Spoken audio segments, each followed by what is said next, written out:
Yun, nandito na naman tayo sa panibagong umaga, mga ka-work. Dito naman tayo sa taas.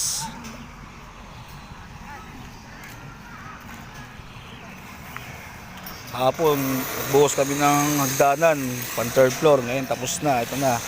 Tanggalin lang muna namin mga siding para makasingaw. Ayan guys, oh. Hagdanan na binuhusan namin kahapon.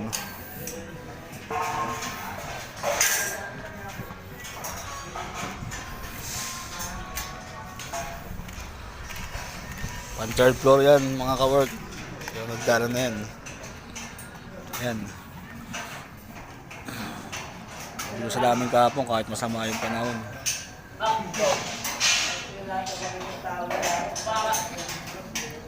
Yung iba, babaklas na ng mga tukod sa slab.